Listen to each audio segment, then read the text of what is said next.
CM చంద్రబాబుకు ప్రమాదం తప్పింది. మధురానగర్ రైల్వే ట్రాక్ ఎక్కి బుడమేరు పరిశీలిస్తున్న సమయంలో ట్రైన్ వచ్చింది. రైలు చూసిన సెక్యూరిటీ సిబ్బంది చంద్రబాబును ఆపారు. చంద్రబాబుకు కొద్ది దూరం నుంచి ట్రైన్ వెళ్ళింది.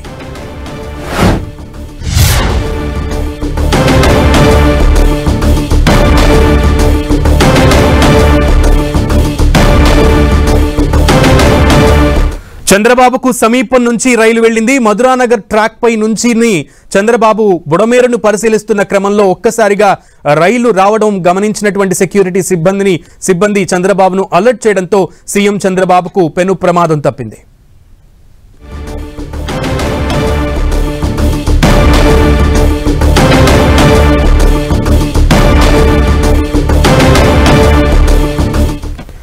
రైట్, సీఎం చంద్రబాబు క్షేత్రస్థాయిలో బుడమేరును పరిశీలిస్తున్న క్రమంలో ఈరోజు చంద్రబాబుకి పెను ప్రమాదం తప్పిందని చెప్పాలి. మధురానగర్ రైల్వే ట్రాక్ ఎక్కి బుడమేరును పరిశీలిస్తున్న సమయంలో ఒక్కసారిగా అటువైపు నుంచి ట్రైన్ వచ్చింది. ఈ క్రమంలో సెక్యూరిటీ సిబ్బంది అలర్ట్ అయి రైలు చూసిన నేపథ్యంలో చంద్రబాబును ఆపారు.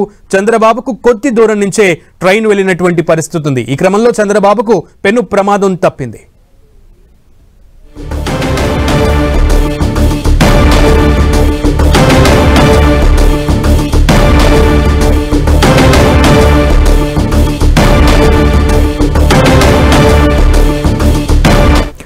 రైట్, ఎన్టీవీ స్క్రీన్ మీద మీరు చూస్తున్నారు. ట్రాక్ పక్కన ఉన్నటువంటి ఆ చిన్నపాటి వంతెన లాంటి దాని మీద చంద్రబాబు నడుచుకుంటూ బుడమేరును పరిశీలిస్తున్నటువంటి పరిస్థితి చూస్తున్నాం స్క్రీన్ మీద క్లియర్ గా.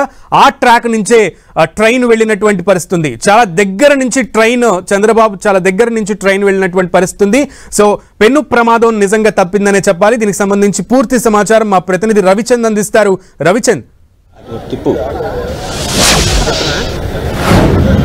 సునీల్, మొత్తానికి ఈరోజు ముఖ్యమంత్రి చంద్రబాబు రోజుట్లాగానే ఆయన ఆకస్మిక తనిఖీలు కావచ్చు, వరద ప్రాంతాల్లో జరుగుతున్న సహాయ కార్యక్రమాల్లో పరిశీలించేందుకు వెళ్లారు.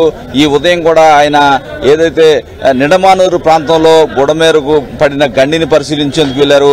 అక్కడంతా కూడా బుడమేరు కట్టని అవన్నీ కూడా పరిశీలించారు.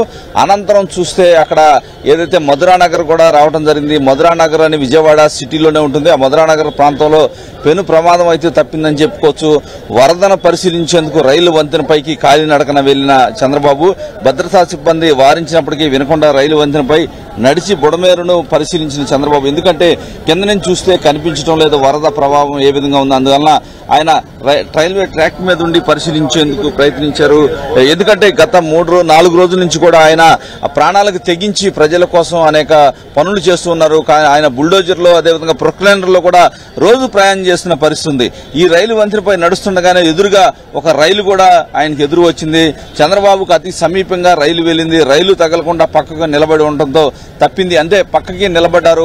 మరి ట్రైన్ కి చంద్రబాబుకి మధ్య గ్యాప్ కూడా చాలా తక్కువ ఉంది. స్వల్ప గ్యాప్ మాత్రమే ఉన్నట్టు మనకి క్లియర్ గా విజువల్ కనిపిస్తుంది. రైలు దాటాక భద్రతా సిబ్బంది ఊపిరి పీల్చుకున్నారు. ఎందుకంటే చంద్రబాబు గత 5 రోజులుగా జరుగుతున్న సహాయ కార్యక్రమాల పట్ల నీళ్లలోకి వెళ్లిపోతున్నారు. ఎక్కడికంటే అక్కడికి ప్రాణాలకు తెగించి ఆయన పనిచేస్తున్న పరిస్థితి. ఈ నేపథ్యంలోనే రైల్వే ట్రాక్ మీద నుండి అది ఎట్లా వాటర్ ఫ్లోస్ ఏ విధంగా వెళ్తున్నాయి అనేది పరిశీలిస్తున్నారు. ఎందుకంటే పక్క నుంచి చూస్తే అది కనిపించట్లేదు. ట్రాక్ మీద నుంచి చూస్తేనే ఆ వాటర్ ఫ్లో అనేది కనిపిస్తుంది. ఈ నేపథ్యంలో చంద్రబాబు సడన్ గా చూసి ఆఖరి నిమిషంలో అప్రమత్తమయ్యారు. సెక్యూరిటీ సిబ్బంది అందరూ కూడా సిబ్బంది అప్రమత్తమై పక్కకి ట్రాక్ పక్కన ఉండటం జరిగింది. ట్రైన్ వీరు ముందు నుంచే వెళ్ళింది. ట్రాక్ కి చంద్రబాబుకి భద్రతా సిబ్బంది కావచ్చు, చంద్రబాబుకు గ్యాప్ చాలా స్వల్పంగా ఉందని చెప్పుకోవచ్చు. ఈ మధ్య త్రుటిలో గండం తప్పిందని అందరూ కూడా ఊపిరి పీల్చుకున్నారు. అందరూ కూడా సెక్యూరిటీ సిబ్బంది అంతా కూడా అప్రమత్తమయ్యారు. ఎందుకంటే గత 5 రోజుల నుంచి కూడా చంద్రబాబు ఏదైతే వరద బాధితుల కోసం ఆయన నిద్రాహారాలు మాని పనిచేస్తున్నారు. ఈ నేపథ్యంలోనే నీళ్లలో దిగుతున్నారు. ఎక్కడికక్కడికి సెక్యూరిటీ సిబ్బంది వారించినప్పుడు కూడా ఎక్కడికంటే అక్కడికి వెళ్ళిపోతున్నారు. ప్రజల కష్టాలను నేను స్వయంగా చూడాలని చెప్తున్నారు. ఈ నేపథ్యంలో ఈ రోజు జరిగిన ఘటన పట్ల కూడా సెక్యూరిటీ సిబ్బంది చాలా ఆందోళన వ్యక్తం చేస్తున్నారు. చంద్రబాబుకి వారించినప్పుడు కూడా ప్రజల కష్టాల ముందు నా కష్టాలు చాలా తక్కువ అని చెప్తున్నారు. ఈ నేపథ్యంలోనే ఈ రోజు త్రుటిలో ప్రమాదం నుంచి తప్పించుకున్నారు. కొంచెం ఎంట్రుక వాసిలో తప్పించుకున్నారని కూడా చెప్పవచ్చు.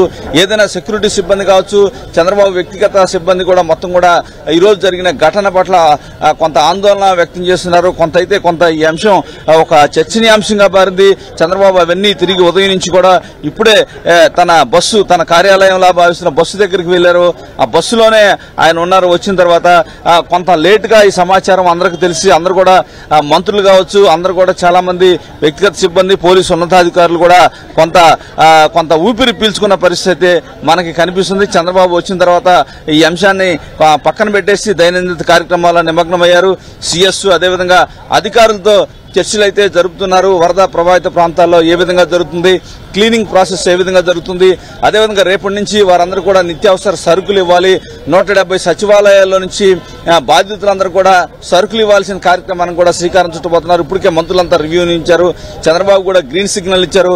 మరోవైపు రేపటి నుంచి కూరగాయలు ఇచ్చే కార్యక్రమం కూడా, ఫిక్స్డ్ రేట్లతో కూరగాయలు ఇచ్చే కార్యక్రమం కూడా చేపట్టబోతున్నారు. ఈ అంశాలపై రివ్యూలతో చంద్రబాబు అయితే ప్రస్తుతానికి బిజీగా ఉన్నారు. ఏదైనా ఈ రోజు జరిగిన ఘటన కొంత వెంట్రుక వాసిలో ప్రమాదం తప్పిందని ఆ సెక్యూరిటీ భద్రతా సిబ్బంది అంతా కూడా ఊపిరి పీల్చుకున్నారు. రైట్ రవిచంద్, అయితే ఇక్కడ కీలకంగా ఈ పర్యటన మొత్తం కూడా కంప్లీట్ గా ఆకస్మిక పర్యటన పరిశీలనగానే చూడాలా? ఎందుకంటే ముఖ్యమంత్రి స్థాయి వ్యక్తి పర్యటిస్తున్నారు అంటే గతంలో మనం చూసాం ప్రోటోకాల్ ఏ రకంగా ఉంటుంది అనేది. మరి ఈ 4 రోజుల నుంచి కూడా ముఖ్యమంత్రి ఎక్కడంటే అక్కడ మీరు అంటున్నట్లుగా ఏది కూడా పట్టించుకోకుండా ప్రజల మధ్య తిరుగుతూ ఉన్నటువంటి పరిస్థితి ఉంది. ఆ క్రమంలో రైల్వే ట్రాక్ దగ్గరికి వస్తున్నప్పుడు కనీసం అధికారులు మినిమం ప్రోటోకాల్ అన్న పాటించాల్సిన పరిస్థితి ఉంటుంది కదా? డెఫినెట్ గా, ఎందుకంటే చంద్రబాబు మరలా మొన్న ఎన్నికైన దగ్గర నుంచి కూడా ప్రోటోకాల్ పక్కన పెట్టేస్తున్నారు. తాను వెళ్లేటప్పుడు కూడా రోడ్డు మీద వాహనాలను ఆపకూడదని చెప్తున్నారు. ఏదైనా ఎమర్జెన్సీ ఉంటే ఆ సమయంలో ఆపడం తప్పించి ఎప్పుడైనా సరే నేను బయలుదేరినప్పుడు రోడ్డు మీదకి ట్రాఫిక్ ఆపేయటం, ముఖ్యమంత్రిగా భద్రతకు సంబంధించి అవన్నీ కూడా అట్లాంటివి చెయ్యొద్దని చెప్పి సెక్యూరిటీ సిబ్బందికి వారించారు. ఈ రోజు కూడా ఈ 4 రోజుల నుంచి కూడా ఆయన రోడ్ల మీదే ఉంటున్నారు. క్రిటికల్ గా తిరిగారు. మనం కూడా చూసాం ఏదైతే ఆయన ఏ విధంగా ప్రొక్లైనర్లో ప్రయాణం చేస్తున్నారు, ఏ విధంగా నీళ్లలోకి వెళ్తున్నారు, నీళ్లలో నడుస్తున్నారు, పడవల్లో వెళ్తున్నారు. అదేవిధంగా ఈ రోజు కూడా కొంచెం ఆ ప్రమాదం అయితే తగ్గిపోయిందని చెప్పి అందరూ కూడా ఊపిరి పీల్చుకున్న పరిస్థితి మనకు కనిపిస్తుంది. Sunil. Right Ravichand, thank you.